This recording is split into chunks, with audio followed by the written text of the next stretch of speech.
kenapa kalau gerak-gerakan dalam kungfu terus kayak aliran-alirannya tuh namanya ada berhubungan sama binatang ini kok. Oh iya itu tuh, itu menarik banget tuh kok. Kayak Jadi kan itu mau tadi jurus monyet. Koko nyebut ada bangau putih gitu. Oh, Terus dari ada yang jurus. gue pernah dengar kayak ada apa ya, kayak ada harimau putih juga, itu kenapa ya kok? Belalang sembah aja ada. Kalau di kungfu ada yang niru-niru binatang gitu ya. Ada yang kayak, Hmm. tinju apa kayak tadi ada tinju mabuk, ada tinju bangau putih, ada tinju harimau, ada belalang sembah gitu. Kenapa bisa ada begitu? Nah, itu sebenarnya sebenarnya apa ya? Udah agak historis banget ya. Jadi gimana? Jadi di di zaman dulunya itu emang apa ya? Kita berarti nyebutnya kayak guru lah ya. Guru yang ngediriin aliran kungfunya tuh emang apa ya? Kalau diomongin tuh katanya mengadaptasi dari alam gitu. Mereka berfilosofis, ada yang berfilosofis kayak apa ya? Kayak teknik bela diri yang apa namanya? Yang beneran gitu. Itu sebenarnya bisa kita temukan di alam gitu. Nah, makanya mereka ngelihat dari ada yang apa ya? Ada dari kayak ada yang tadi kayak ada bangau putih, ada yang harimau, ada belang sembah. Nah, tapi itu sebenarnya kebanyakan itu buat kungfu yang aliran tradisional. Jadi kungfu yang zaman-zaman dulu. Kalau zaman sekarang udah nggak ada yang kayak apa ya, udah gerakan-gerakan yang kayak bangau, harimau, segala macam itu udah nggak ada. Kebanyakan kalau gerakan yang modern udah lebih ke apa ya, bela diri yang disesuaikan dengan porsi tubuhnya manusia. Makanya kayak Wing Chun apa segala macam ya udah nggak ada bau-bau kayak binatang lagi. Emang beneran kita bela diri yang apa ya, yang menggunakan ya tubuh manusia gitu, dengan porsi tubuh manusia. Masih ada nggak ya kok yang ngasih pelajarannya yang kayak aliran tradisional gitu kok? Siapa tahu nih pemirsa ada yang penasaran pengen belajar jurus-jurus yang benar-benar kayak tradisional gitu. Nah, mungkin ada ya, tapi kalau gue sendiri belum pernah nemuin. Dan di UKT sendiri, kita sih udah belajarnya ilmu yang modern. Nggak ada yang bangau, tinju mabuk, segala macem. Atau kok tinju mabuk mungkin ada lah ya. Nggak perlu dijelasin gimana progresnya. Sampai jadi disebut tinju mabuk. Yang buat juga kayaknya udah lupa. Iya, yang buat juga udah lupa. Apa demi kepentingan hukum harus diomongin lupa. Oke, maaf. Terus Niko ada pertanyaan ketiga nih. Aku pernah dengar tentang pukulan 1 inchinya punya Bruce Lee. Itu beneran nggak sih? Terus kalau beneran kayak menurut aku kayak nggak mungkin aja gitu. Dampaknya bisa kayak gede banget. Itu pendapat Koko gimana? Itu dampaknya gede banget tuh gimana? Jadi mungkin nih maksudnya kayak dia kan kayak cuman pukulannya kecil gitu loh, tapi kayak bisa setara kayak kita nonjok yang pakai tenaga kuat banget gitu. Nah, itu kayak beneran gak sih atau cuman kayak di video-video aja? Cuma efek gitu. Apakah itu cuma efek sama acting? Oke. Apakah itu efek acting atau benar? Nah, kalau Bruce Lee, ya itu benar. Tapi Bruce Lee, apa ya, itu ya sang Bruce Lee. Bruce Lee udah latihan berapa lama ya? Udah latihan tuh kayak, mungkin gue juga nggak tahu ya tepatnya berapa puluh tahun Bruce Lee latihan. Tapi apa ya, itu bisa dilakuin, tapi udah teknik yang advance banget, udah di atas banget. Kalau mau ngelakuin itu tuh udah kayak perlu latihan beneran bertahun-tahun gitu. Dan kalau Bruce Lee sendiri, Bruce Lee udah koordinasinya apa ya? Dia udah pakai koordinasi gitu dalam ngegebuk si targetnya. Dia bukan cuma ngegerakin buk tangan, tapi dia beneran apa ya? Udah sebenarnya satu badan gitu yang gerak. Jadi kalau diomongin bisa atau enggak, iya bisa. Tapi kalau diomongin kita bisa atau enggak, ya bisa. Kalau udah latihan kayak Bruce Lee tapi. Pengen jadi kayak Jackie Chan aja ya kok, bener kan? Masih plausible gitu kalau jadi kayak Jackie Chan. Oh ya, masih possible lah. Jackie Chan juga jangan salah. Jackie Chan juga udah latihan, apa ya? Jackie Chan tuh latihan kungfu udah lumayan bertahun-tahun Jackie Chan. Wah, jadi Tapi inget nih ngomong 1 inci nih kok, bukan 1 inci. Jadi inget nih kok, suka ada yang nanya nih, kalau di kungfu itu kenapa film kungfu itu si ahli-ahli kungfunya bisa terbang kok? Waduh. oke, kalau di film kungfu, kenapa sih ahli-ahli kungfunya bisa terbang gitu? Waduh, itu karena mereka udah jago banget. Kalau udah advance banget, nanti kalian juga bisa terbang-terbang. Terbangnya di Beneran bisa mimpi itu kok. tapi Wah, bisa tuh di kok. mimpi. Aja bohong. Iya, yang di film, oke, apa ya? Kungfu pakai tenaga dalam, pakai chi segala macam. Apa namanya? Ngebuat orang oke lah. Apa namanya? Buat mukul kayak bata sampai hancur segala macam. Oke, boleh lah masih bisa. Tapi kok kalian udah ngeliat kayak Wong Fei Hung yang terbang-terbang pakai jurus tendangan tanpa bayangan, oke, itu apa namanya? Itu udah gak bisa. Iya, sayang sekali udah nggak bisa. Jadi kok kalian yang ngarep nih dari belajar kungfu bisa jurus tendangan tanpa bayangan atau bisa jadi terbang naik ke atap, oke, jangan. Karena Jangan itu nggak coba. bisa. Jangan coba, karena itu nggak bisa. Tapi nggak apa-apa sih. Kalau masih penasaran ada yang mau coba loncat kayak Wong Fei Hung nggak apa-apa. Oh, Fei Hu. Ntar Nggak, kita dan ngebuat coba. judul ya, Once Upon a Time in Hospital ya kok. Kalau kita Iya, coba. Once Upon a Time in Hospital. Lumayan kan ada sequel baru jadi filmnya. Iya, nggak bisa ya. Itu di film pakai tali. Jangan ditiru. Jangan ditiru sama sekali. Tuh, Chris. Yang coba-coba loncat ke atap, Chris. Nanti, Chris. Oh enggak dong. Nanti gue mati kan nggak enak juga ya. Nah, terus kok ada next nih kok. Kan banyak tuh video yang kayak nunjukin ahli kungfu lawan atlet MMA gitu kok. Nah, menurut Koko tuh ada nggak sih teknik yang paling efektif buat ngelawan orang atlet dari MMA gitu? Oke. Kalau dari yang Christian tanyain, aku asumsiin berarti di videonya yang pakai kungfunya atau yang ngelawan MMA-nya kalah ya? Iya. Oke. Nah, gimana yang ngejawabnya ya? Oke, jadi apa ya? Kalau aku sendiri ya belum pernah nonton. Oke, pernah sih satu film yang ada petinju apa? Yang ada ahli bela diri dari MMA itu pakai satu tangan doang ngalahin Master Wing Chun. Itu satu tangan doang kayak waduh kalah gitu. Terus kalau gitu wah gimana ngalahin yang orang pakai MMA-nya gitu.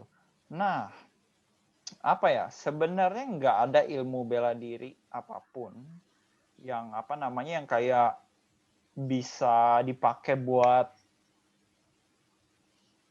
apa ya? Nge-counter ngelawan ilmu bela diri yang lain gitu. Tiap ilmu bela diri punya apa? Punya gerakannya sendiri, punya keunikannya sendiri, punya tekniknya sendiri.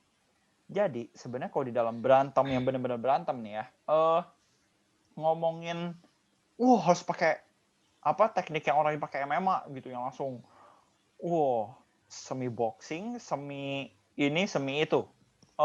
Enggak, sebenarnya apa namanya enggak ada yang kayak begitu. Mungkin emang ada ya gerakan yang di MMA yang susah diblok, yang susah ditahan kalau misalkan orangnya pakai Wing Chun gitu.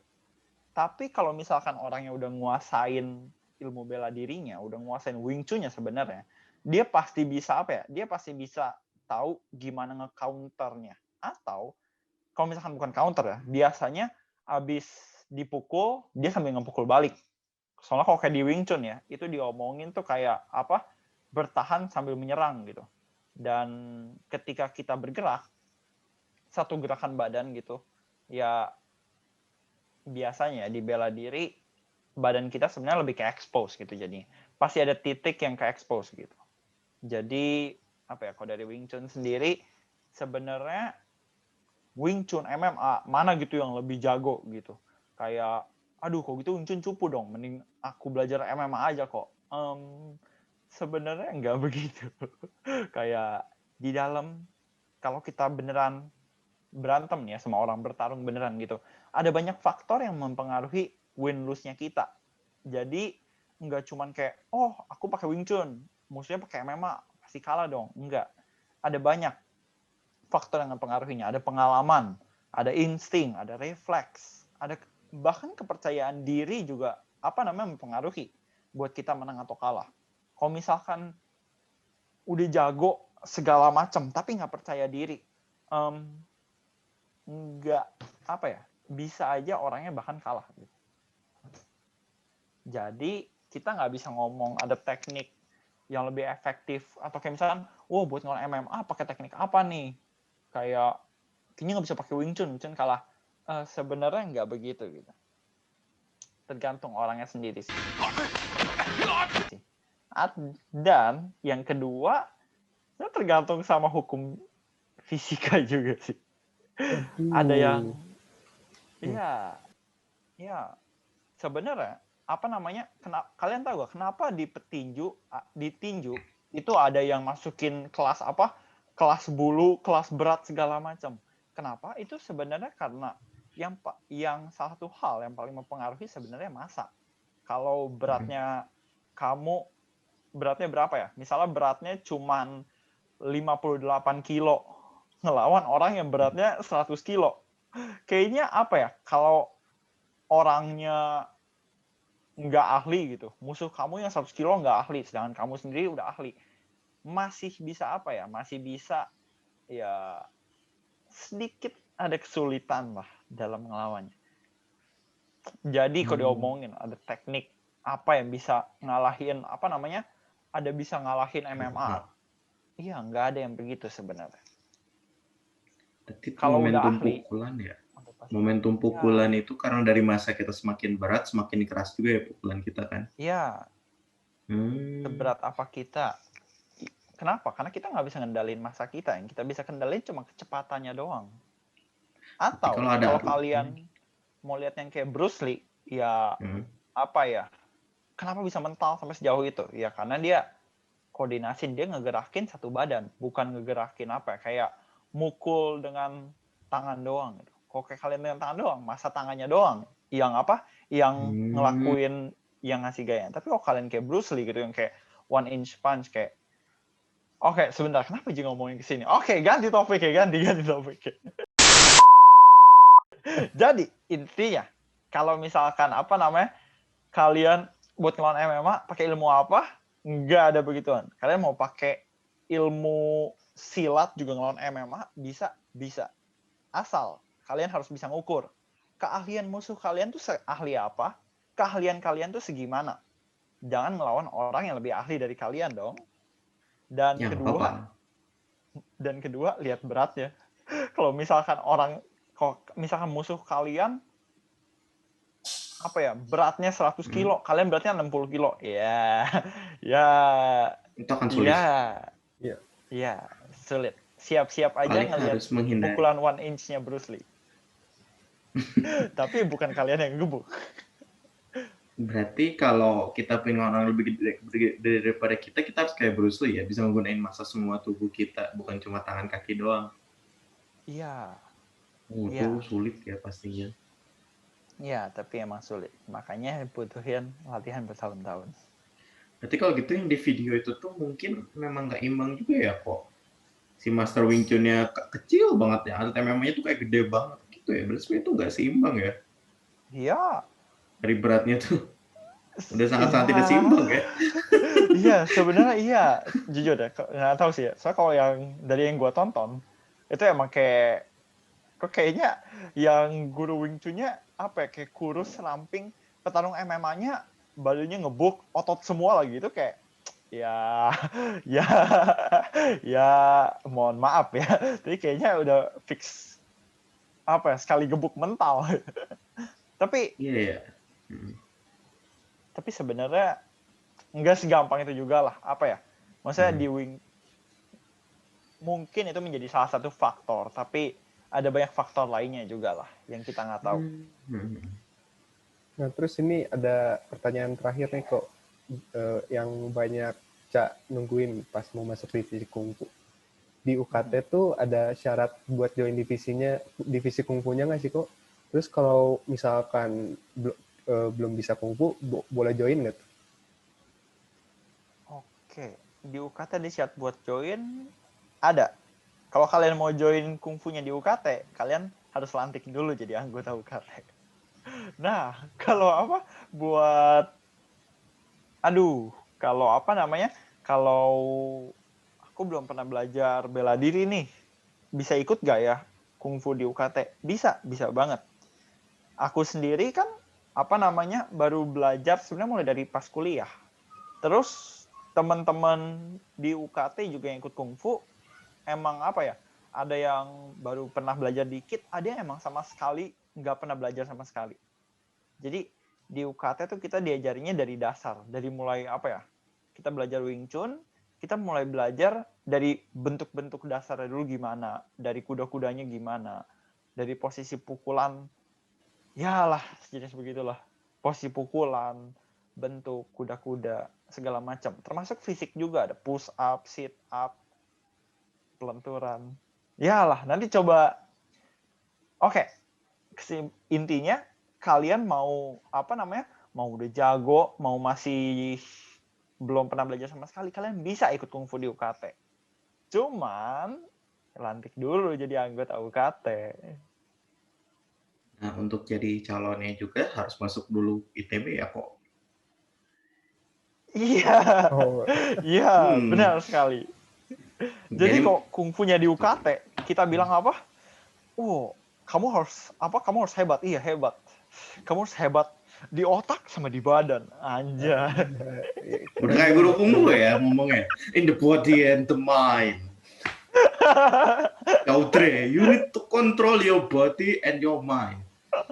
Setiap film kungfu pasti ada dialog kayak gitu. Kontrol lah pikiranmu dan tubuhmu pasti ada. Nah ini juga sama, ini juga kontrol pikiran. Tapi bedanya bukan ngontrol buat apa ya? Bukan ngontrol buat ngelawan musuh. Ini ngontrol buat ngelawan soal di sini. Ya soal juga kan musuh kok. Musuh terbesar mahasiswa. Para mahasiswa ITB. Soalnya. Oh, jadi inget ya. Jadi inget kalau di film-film kungfu tuh kan suka itu kan ada dialog kayak gitu, control your body and your mind. Emangnya pikiran di kungfu makanya buat apa ya kok sebenarnya? Oke, kok pikiran di kungfu pakai buat apa? Buat apa namanya? Kalau misalkan apa ya, udah advance kayak misalnya karena ngendalin pikiran bisa ngendalin tenaga dalam apa segala macem. Oke, itu apa namanya itu ya maksudnya itu nggak bisa gue ngomong ya. Karena gue sendiri masih belum nyampe ke tahap itu gitu. Tapi kalau guru kungfunya ya mungkin udah bisa nyampe ke situ. Tapi kalau buat dasar dulu nih ya, buat kalian yang misalnya mau belajar kungfu, ngontrol pikiran itu buat apa? Banyak banget gunanya. Satu, dalam kungfu tuh kalian belajar buat sabar. Sama seperti kalian menjalani kuliah, kungfu tuh nggak bisa kalian sekali ngelihat, bentuknya begini, gerakannya dari sini, jalur pukulannya begini, langsung kalian bisa gitu. Nggak bisa kalian latihan sehari, langsung bisa. Kungfu juga dalam berlatih, satu, kalian butuh kesabaran. Kalian harus bisa latihan misalkan kalian latihan 1 minggu gitu ya. Anggapannya nih kalau lagi kegiatan unitnya gitu ya. Anggapannya kalau lagi ada gurunya gitu, kalian latihan sama gurunya. Latihan sama gurunya aja bahkan kayak seminggu 2 kali itu kalian ngelakuin gerakan yang sama terus kayak pukulan ini, bentuk ini sama kuda-kuda ini 1 minggu itu ya terus belajar itu.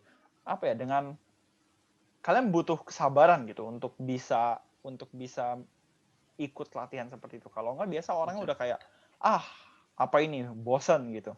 Bosan, nggak fokus, buyar, nggak bisa latihan. Atau yang kedua, buat apa ngendalin pikiran? Buat kalian misalnya lagi sparring sama orang. Oke, kalau dalam latihan kungfu sparring, kalau misalnya kalian mau nyoba jadi Ipman, berarti ngajak gelut orang di jalan. Iya, misalnya lagi berantem sama orang, ngontrol pikiran juga ngontrol pikiran juga benar-benar guna. Kalian buat ngontrol emosi kalian, buat ngontrol pernafasan kalian. Kenapa? Karena kalau kalian berantem yang udah pakai emosi, udah marah nih, anjir, kegebuk gitu. Aduh, digebuk sama musuh, sakit, mau balas dendam misalnya. Kalian pasti lebih kelihatan gitu. Napas kalian jadi lebih kencang, mengebuk-ngebuk. Bisa kelihatan. Kan kayak orang kalau udah mau ngebuk biasa ngehembusin napas dulu gitu. Atau misalkan kedengeran lah dari napasnya beda gitu. Nah, kalian bisa gampang kebaca sama musuh kalian. Atau kalau kalian udah marah, emosi, ngebuk-ngebuk, udah kelihatan. Wah, udah udah pasti nggak akan menang gitu ngelawan musuh. Udah mikirnya, aduh, mau mukul doang. Ya, sejenis begitulah. Ya walaupun power up. Iya, kalau orang bilang power up, ya nggak salah sih. Kalau kita marah, satu badan tegang kan. Digebuk nggak kerasa misalnya adrenalin. Ya tapi gerakan badan lebih lambat, variasi gerakannya makin sedikit. Napasnya mengebu-ngebu, gerakannya kebaca sama musuh. Jadi ngendalin emosi penting. Termasuk kalau misalkan kalian ngeliat, aduh, musuhnya gede nih, takut nih. Nah, kalau kalian udah takut, sama kayak yang tadi dibilang, memang lawan Wing Chun. Kalau kalian nggak percaya diri, takut, gerakan kalian juga bakal bakal ngikutin gitu. Gerakan kalian bakal pukulannya nggak bener, nggak tok mukul buat mukul gitu. Banyak ragu-ragunya gitu. Jadi dalam kalian ngakuin bela diri itu nggak bisa pakai nggak bisa cuma pakai otot doang. Sebenarnya kalian harus observasi juga gitu. Bahkan dalam belajar kungfunya juga sama gitu, kayak kalian harus ngelihat kayak guru kungfunya gerakannya begini, sebenarnya bagian mana aja yang gerak, bagian ini, bagian itu, apa yang gurunya lakuin. Atau kalau misalnya kalian berantem kayak musuh saya kebukanya di mana, kebiasaannya ngapain aja, gerakannya ngapain aja. Jadi kenapa harus ngendalin pikiran? Supaya kalian bisa berpikir tenang, supaya kalian bisa berpikir gitu, supaya kalian bela diri seperti manusia, bukan seperti binatang yang asal maju. Bahkan binatang juga kayaknya nggak asal maju. Otak juga ya. Binatang juga pakai otak biasanya. Iya. Iya, bener ya. Jadi jangan mau kalah sama binatang ya. Iya, jangan mau kalah sama binatang. Ya, sebenarnya nggak semudah itu juga lah. Anggapnya anggapannya kayak udah belajar kungfu lebih belajar lah dari orang lain. Masih lebih tinggi dari orang yang nggak belajar gitu. Jangan nih, berarti walaupun bener ada adrenalin rush, efek sampingnya itu ya. Makanya pikiran itu sangat penting dilatih di bela diri. Iya. Jadi kebayang ya, kan suka ada orang tuh kan adrenalin rush, kelihatannya masih berdiri padahal udah pingsannya berdiri. Kan pernah ada tuh atlet bela diri kayak gitu, udah kalah, udah KO, cuma masih berdiri, pingsannya berdiri karena adrenalin rush. Iya, bisa ada yang begitu. Mantap sih. Tapi bukan berarti adrenalin rush juga jelek ya. Maksudnya adrenalin rush kalian ngebantu bisa gerak, nahan sakit segala macam, tapi intinya kalian harus tetap bisa mikir gitu dalam kondisi apapun, jangan sampai gerak cuman gara-gara apa namanya? Cuman gara-gara nafsuan, emosian itu. Ya mungkin kalau udah tingkat lebih tinggi, udah bisa ya geraknya pakai insting gitu. Nggak apa namanya? Nggak perlu dipikir, udah insting ya. Tapi buat ngebentuk insting pun kalian harus latihan berkali-kali dulu gitu. Jadi inget ya kalau di film-film kuil-kuil Shaolin gitu kan latihan pikiran kalian sama si biksunya. Ntar kalau ada yang ketiduran meditasinya dipukul pakai tongkat gitu, tuh gitu. Kan suka ada tuh latihan pikiran. Terus totalnya tidur. Kan suka ada. Itu bukan latihan pikiran ya kok kalau sampai tidur ya. Iya, bukan latihan pikiran. Latihan pikiran yang benar semua ada di kelas. Itu latihan mental kok. Lama-kelamaan kita harus nyebut dosen kita itu bukan profesor, master. Jadi Master kungfu. Karena kan seperti kau bilang tadi, kungfu itu kan berarti sesuatu hal yang kita lakukan berkali-kali hingga menjadi ahli. Karena dosen-dosen kita kan melakukan sesuatu hal itu, pelajaran itu berhari-hari, setiap hari, hingga menjadi ahli. Berarti kita bisa dong menyebut dosen itu ahli kungfu. Ya, nggak salah sih. Nggak salah. Sebenarnya, apa ya, dari bahasa bisa begitu. Kok gitu sih kita juga ahli kungfu dong ya? Nggak tahu, udah berapa ahli banyak kungfu mahasiswa. saya kok.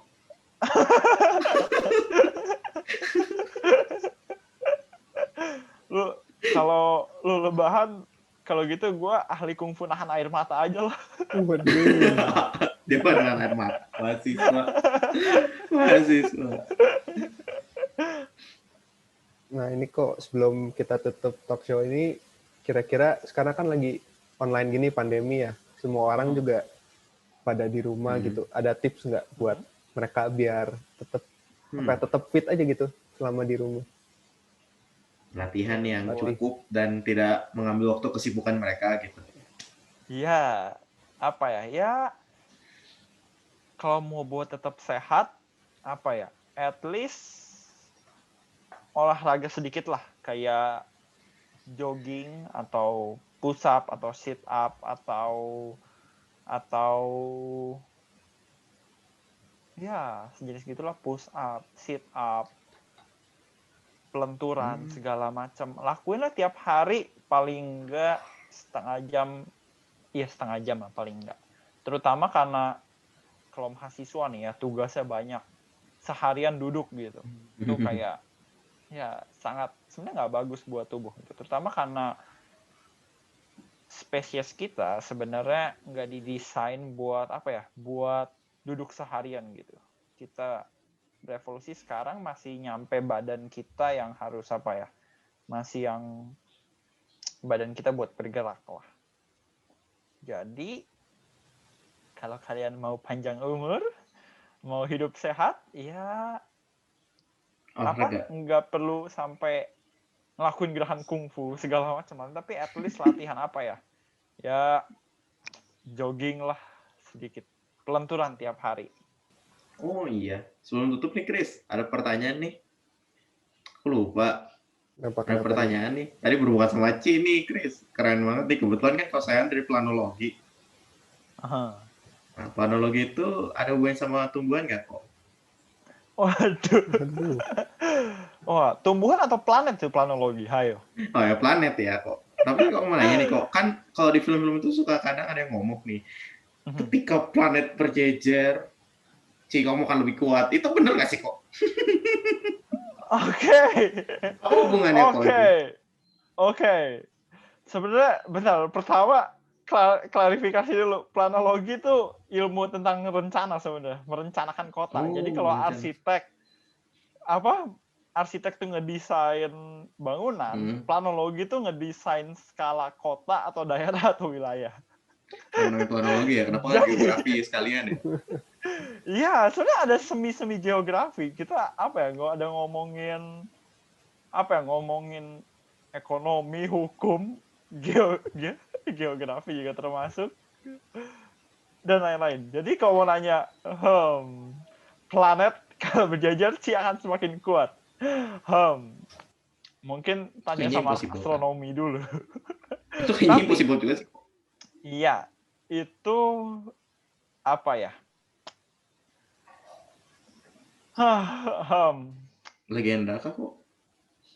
Ya, sebenarnya gue lagi mempertanyakan itu datang dari mana sih? Tahu sih kok, kayak kalau di film itu tuh selalu ada kata-kata kayak gitu kok. Kayak kalau kita nonton film Hollywood, kalau film-film Chinese mah mungkin jarang sih kata-kata gitu, paling kata-katanya kayak kontrol pikiranmu, be your one. Tapi kalau film-film Hollywood gitu, yang featuring entah kenapa masternya itu orang bule, tapi ngajarinnya seni bela diri Asia Timur. Terus kayak mereka tuh nganggap Asia Timur itu suatu hal yang tua banget gitu. Kayak mereka tuh pasti nyampur-nyampurin itu kayak kalau planet berjajar. Kalau misalnya ada kambing mengembek gitu tengah hari, itu ketika gitulah kamu harus belajar Qi gitu. Kayak gitulah suka ada kadang-kadang. Mungkin dari situ sih orang-orang ada stigma kayak mungkin Qi itu tuh berasal dari legenda ya kok. Oke. Pertama apa ya? Pertama, tadi gue juga bingung jadi ngomongnya gimana ya.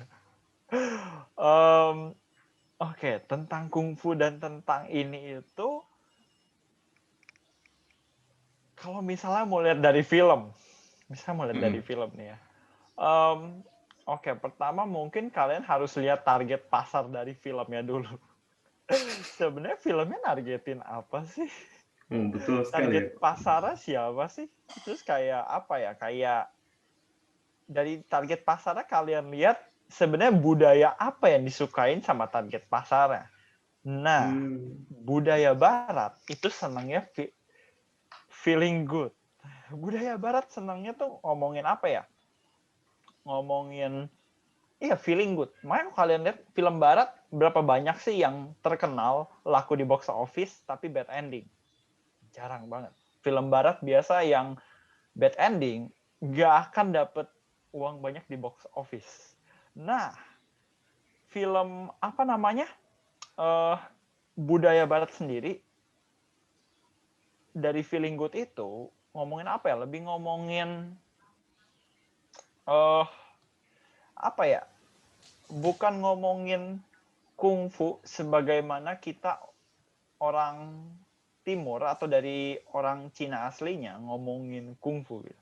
Orang Barat, terutama kalau dari film yang kayak tadi, itu biasanya targetnya apa ya? Targetnya film yang apa ya? Sebenarnya nggak bisa.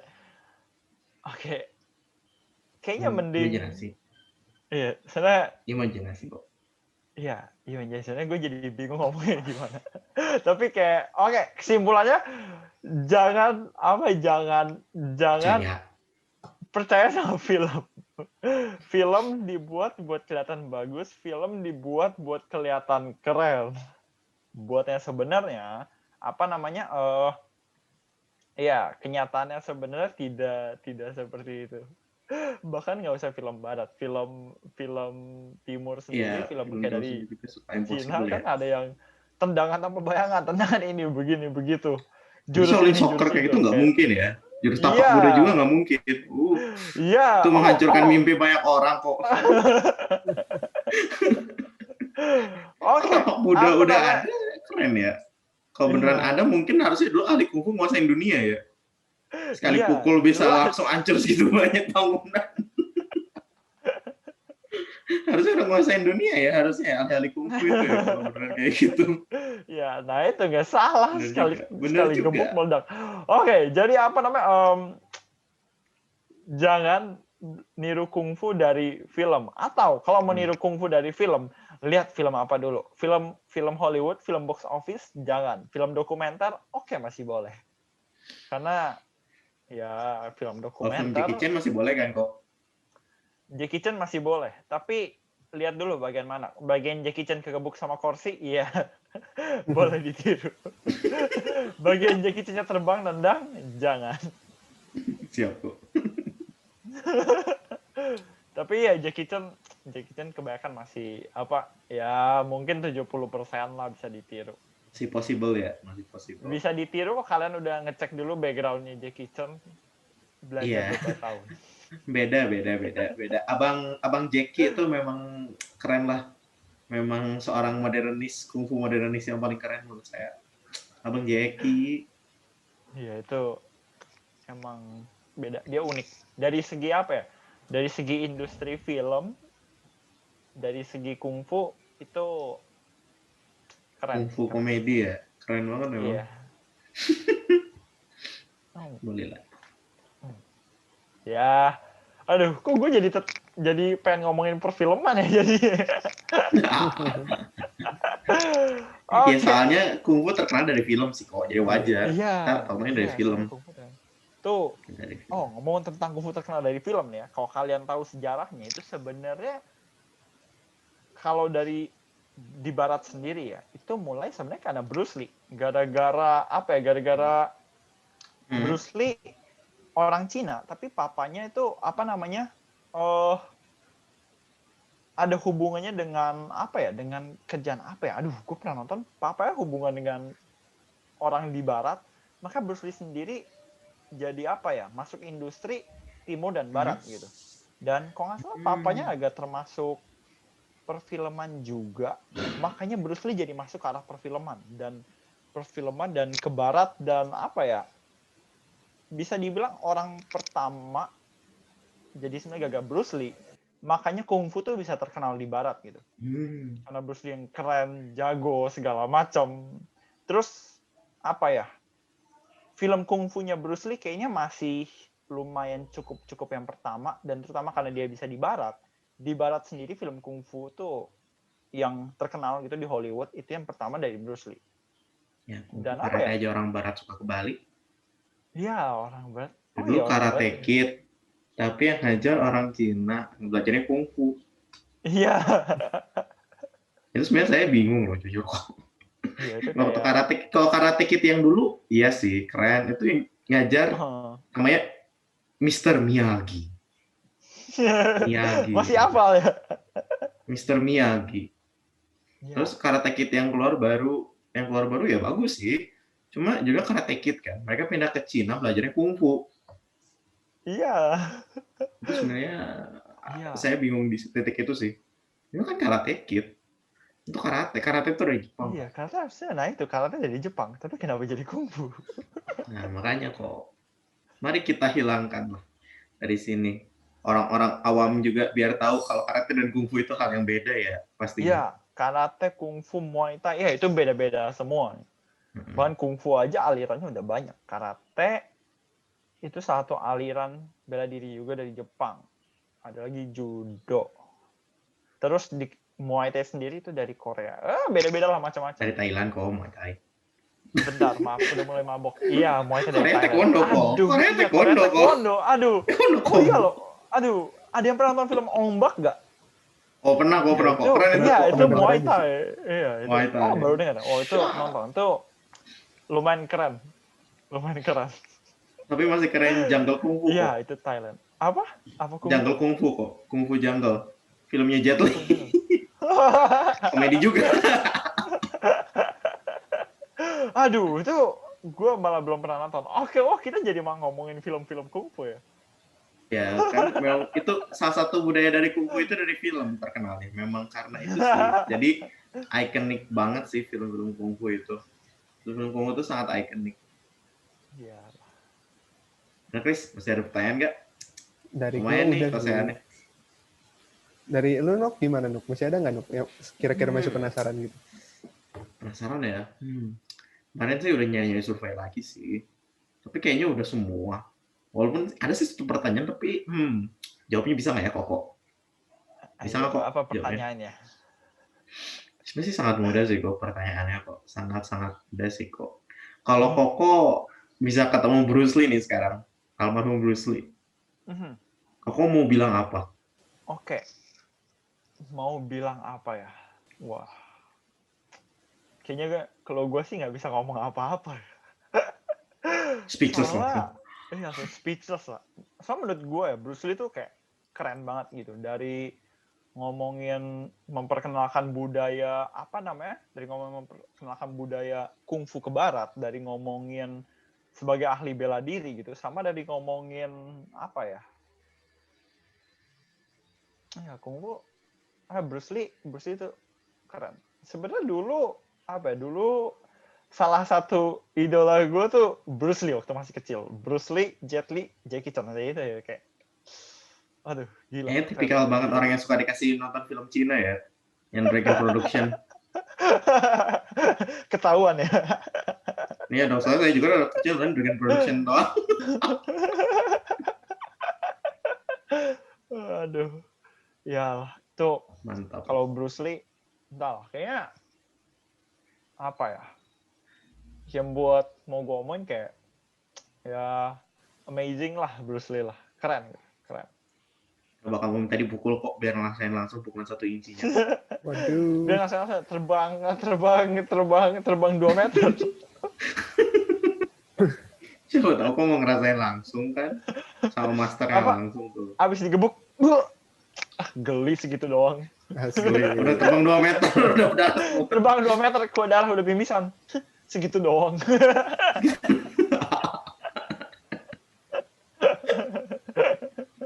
Boleh lah. Oke deh kok, udah semuanya kok pertanyaan-pertanyaan kita hari ini kok. Makasih udah hadir ya. Ya, makasih banget ya kok udah nyempetin. Ilmunya sangat Ya, bermanfaat sama-sama. nih. Ngebantu nge-clear up misunderstanding kita-kita yang belum pernah belajar bela diri kungfu. Yang cuma taunya dari film, dari nonton, dari dengar-dengar kisah gitu. Bagus lah ya. Semoga bisa bermanfaat lah ya. Ini buat kalian yang penasaran mau ikut kungfu nih, kok kungfu sebenarnya gimana? Coba ikut aja nih kungfu di UKT. Kalau gue sendiri sih pengalaman, ya lumayan seru lah, lumayan memberi pengalaman nih. Ntar kita mukulin orang, Chris, di jalanan, Chris. Ya, gak gitu dong. Lumayan, Chris. Sambil mencari pengalaman, Chris. Street fighting. Ya gitu lah kok. Makasih sudah hadir kok. Kita sampai bertemu nanti. Kalau offline di kungfu. Tunggu saya sama Christian. Doain juga ya kok, biar lantik kok.